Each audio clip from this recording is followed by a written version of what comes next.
Good evening. You're listening live to the Two Extreme Horror Show. I'm your host, Rob. My co-host this evening is the real Dr. V, blazing a trail from the dairy fields of Wisconsin himself, beaming his satellite signal all the way into the Pine Hills Pass just west of Orlando, Florida. Tonight, it's Friday the 13th, the reboot. Good evening, sir. How are you? Doing great. A lot better than these people, man, in this movie. Yeah, this movie has an interesting kill count and some thoughts about it I think are apropos, as they say. So let me ask you, Doctor, I know when we've talked about some slasher films and horror films on the Two Extreme Horror Show previously, I got the impression that you weren't exactly the biggest Friday the 13th fan. Not like some of the films, and yes, they got silly and stupid and 85 and all that. But this reboot, I think you liked it a lot. Is that true? This was what I was missing from the original movies. Jason being, not a complete moron. Jason actually planning out kills, using all different ways to kill people. This is what I wanted from the series from begin with. Instead A of lot him about just, women in here. I mean, Jason does run in this too. And no stalking by walking. Walker stalker, kids, remember. No, I'm sorry, Doctor. Go ahead. No, some of these people, this movie, most horror movies, you're not meant to care for these people. Some of these people are just douchebags, so you cheer when they get killed. You're like, finally, yes, dumbass, you get what you deserve. it's Danielle Panabaker was in this. The girl who plays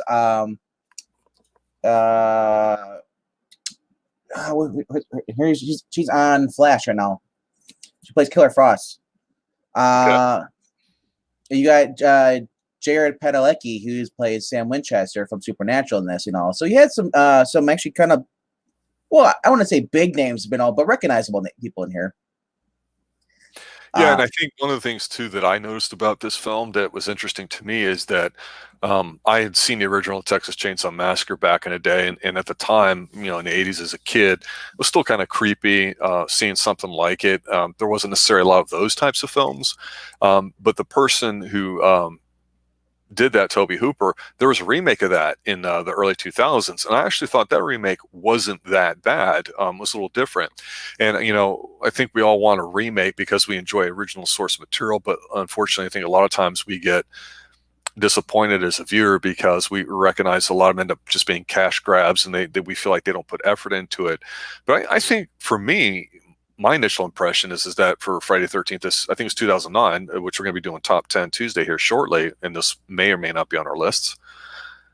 It's got, like you said, a lot going for it. And so let me ask you just straight up there too, it's not trying to be a fight here or anything. I'm not going to try to defend either one, but do you think this movie is better than the original? And if so, why? The original had some hokey moments, some of them had some funny moments, where they got, what was his name, Alex, the one that was like, when they're talking about the dead girl, he's like, well, she's still hot, there's certain scenes from the originals I do like, but this being over, this is like twice the kill count, as far as if I remember correctly. Mm-hmm. This has more of a believable plot. Jason's he's smart, but he's still kind of like, he sees this girl, her name is Whitney, as she looks just like his dead mother. And him, they changed the origin a little bit, or as far as this, they go from the first movie, starting off where his mother is beheaded by a girl that So so Jason went. So basically, when this happened in the original movie, we didn't see Jason, until the very end where he jumped out of the lake. This movie, he's in the woods watching this as his mom gets decapitated. Right. So then and he basically takes the axe as a memento or token, or whatever, after she leaves. He takes the axe. And, I liked that they changed it a little bit. But as I get my earlier point, as far as Whitney in this movie, she looks just like his mother, and he's still missing that. Jason still has that. I don't see he's slow. I'd say more he's autistic, maybe. Okay. I don't know how to describe him, because he's like, in this movie he's smart because he knows how to lace traps. So right. The kill counts are more clever in this, instead of him just with the knife, or an axe stuff. You're seeing him. He he baited this basically this guy to go and because one dude to go look for weed. He kills him. So then the other two are gonna have sex, in the tent and stuff and all. He's like he's going to check on his friend. He's like, oh yes. He walks away. He sees him dead. He runs back, and he gets his foot trapped in a bear trap. Bear trap. So he's stuck in there, and he sees his girlfriend tied up, strung up in a sleeping bag above the campfire there, and she just lights on fire. And this is like usually Jason is usually like quick kills. Yes. No, he is like stringing it out. He's like it's a bit more brutal, I think. Yeah, I know it's like, and I thought that this is like, dude, this is what we need to do with more of these movies. You're gonna have a killer. Don't make Jason like, oh, mercy kill. No, he's a demented murderer. So why should he not make it last longer? Why should he not torture people? We even get Jason shooting a guy in a speedboat from the lake with a bow and arrow. Yeah, and pretty. It ends up pretty unbelievable, but it looked good. It ends up killing the other girl. Well, not killing her, but the boat comes towards her because she's like, "What's going on?" Because he's on the steering wheel, turns the boat around. She gets hit in the head. She's bleeding. She swims ashore. She sees Jason there. So she's like, "Well, fuck this." She goes to swim on the pier and like, "I'm fine." And of course, she's kind of like she's topless and all, and she's hiding there. And also, you see the knife just goes right into her head, and then Jason lifts her body up just to show her boobs again, which I thought was pretty cool for him because how often you see gratuitous nudity in movies anymore, like the old 80s? You don't. So he pulls her up, and he basically pulls her head against the pier, kind of like jerks the knife so he can get out of her head into the pier, and then she drops back in the water again. The kills in here are pretty damn good. I'll just say that compared to the original. Also, too, to your point about that, what I think is pretty interesting is if you take the first couple of films, this is like I would call like a loose reimaging where they're just trying to take some of the things out of it, put their own spin on it, and sometimes that doesn't work. And actually, a lot of times you go, well, they didn't appreciate the originals, or they didn't, really grow up in that time period, so maybe they don't have a good way of capturing a feel for it. But what I liked here is they took some of that stuff and said, you know what, we're gonna make this work in the 2000s, and we're gonna put people in here that are more like it. There's not a bunch of camp counselors in short singing Kumbaya wearing polos or whatever like in the first few films. This one's, like you say, a bunch of young, hot, horny, sexy people looking to smoke some weed and just party and all that. And frankly, it's quite understandable. So you get it. You may not like them, but they're very good at reflecting what they are. And I think with Jason, to your point, instead of him being the caricature that he'd become over the past 40 years, they kind of have to do it this way to make it a bit brutal for the younger people getting involved in it. Because for a lot of people, this might be a way to get reintroduced to the Jason character and franchise. And I think in that, the movie was pretty successful. Yeah, and like I said, like this is the first time we see Jason. Like, remember he kills the he kills the kids and stuff. And he's got like a little under his home. He's been burying like the bodies. He's got a little shrine to his mom. He's got his mom's severed head up on like a little altar. And there's candles around it lit and stuff. And then below her, he's got like the corpses of all the people he's killed. This is like almost like a what was it? A House of a Hunt of. Was it that one or was it the Jeepers Creepers? Which one had the skin made out of the wall made out of skin? That's Jeepers Creepers, I believe. Yeah. So unlike it's kind of like that. It's that he doesn't take the skin, mixed up out of it. He just just piles the bodies on the ground. I guess it's a way to show penance to his mother. He's sacrificing that she worshiping her. I guess I'm not sure what the point of that. Yeah. And Dave asked, "What happened to all that weed, anyways?" Well, that kid was gonna get the weed, and then Jason's like, "You're not getting my kush, bro," and just kills him. So, but yeah, dude. I enjoyed this. This is much more. It's a little longer. You get twice as many kills. The original one was like 7 people, including an officer or cop. And the first one to me just has that tone of it was something filmed in the 70s days. It was low budget where they filmed it, and it came across that way. And I think the original first film or two is definitely entertaining enough. Once you get to 3 and on, it's questionable, I guess. At least from a serious perspective, being somewhat scared or not what's going on. And in here, again, like I was saying before, I think this is a good way of sort of rebooting, reimaging it, and I don't know how much canon anybody wants to sit there and go, well, we really care about this in the Jason franchise, but I definitely think that, even after this movie, we've had a video game the past few years that have came out where you get to play as Jason and you get to hunt people, or you get to play, the people trying to escape him. And Hmm. there's something about the character I think people understand and everything else too. And so he's not going to go away. So the question is how can we take him and adopt him and of course make money at it in franchise? This movie was very successful financially speaking, regardless of what people had to say about the reviews. Like to your point, it had enough people in there that weren't C-level actors. I mean, there's definitely names in here, some A and B listers. So it's surprisingly pretty darn good. And if the argument, like you're saying, is that it's better than the original, I can't argue with that, or I choose not to, because I just may agree. I certainly haven't seen it as much as I have the original, but the next time I go to watch it later this year, I'm going to sit there, you know what? Is it better than the original? Well, I'm not comparing to I don't want to compare it to the original movie. I want to compare it to like the sequel. Like Sure. this should have been this should have been the sequel to from the first film, and that's kind of what it is. Is reboot is a sequel to the first film. The people who've already watched the original movie, you know what's going on. For the people who haven't seen this, movie before, it's kind of like, okay, you see his mother with an axe trying to kill this girl, and she gets her head chopped off. That's all you know. So, I would prefer this to be like, you know what, we're gonna reboot the franchise, and I wish they would have made more.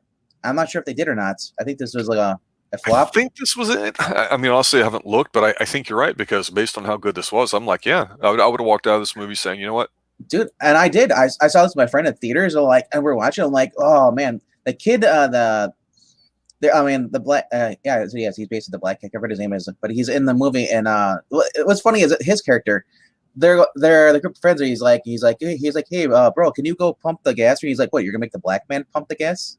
And like the two minorities in this movie are like, they know they're minorities and they make jokes about it too. They rip it too. It's like it's what's all they're awesome about this. You have the two hot girls. They're just there to be hot. You got Danielle Panabaker, and you got and then her boyfriend, the douchebag. The jock. Typical, basically what you had in the original movies. And what's funny about this movie is like, remember, you're only one final girl. So through the end of this movie, it's like, you think that like Danielle Panabaker her character is gonna make it through the whole movie. It's like, and she pretty much does until the last like 10 minutes. And then, I was like, oh my gosh. Same with Jared Padalecki, I'm thinking of him being like, he's looking for his brother or his sister Whitney, who was kidnapped from the original bunch in the group, the one that was there looking for the weed. Mm-hmm. She was kept alive all these years. It's probably been like what, 6 or 7 years, or about a year or two since he's seen his sister. But it's, and you got the redneck, who's at the bar, and he's like, he's at the mannequin. He's like, hey, it's been a while since I left my virginity to you. And it's just like a torso of a mannequin. Oh, it was just like a weird movie, a weird cast movie. And I put this up with a Cabin Fever, man. Or not Cabin Fever, no, it's the other one. Cabin in the Woods? Cabin in the Woods, yes. As far as comedy / horror, action. I loved it. It's like, this is what I wanted from the Jason series. And I would love to have more. I'm sick of these supernatural songs. Like the deep, we're gonna have Mama or the other ones, where it's like, I don't want the spiritual stuff. I want Jason, dude. And this is how Jason was great. And this is what they should have done, is continue this series. And they could have made it more. And then what they should do is also include more celebrities in this. That's another thing. You don't like Tom Cruise. Tom Cruise gets axed. it's like that. They could have done that. I'm sure like another ones be like, hey, dude, Friday the 13th, I love that. Of course I want to be in that movie, but I don't think they ever got around to asking people, or maybe people want too much money. So I would. It's hard to say with this, especially when financially successful. So that makes you think that there's something with litigation and rights issues and all that too. I think just in general, almost everything you said is pretty spot on, and I agree with, I think, most of it. I think the only thing I'd add to it is that, and I'm trying to keep a serious face when Ed says do a Saturday the 14th review, because there is such a movie, which we've talked about doing but haven't done yet. It is a good remake. I am disappointed they didn't do another one. I will add this.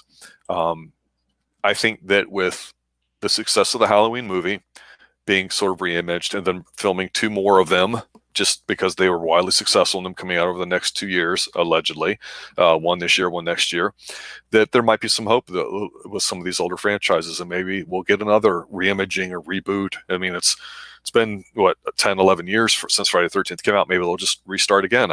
If they can keep this kind of tone and add something to it in the new one, look, if you do the right things, put the right things together, it never gets old, and frankly, I liked what they did with this, and hopefully they'll do some more.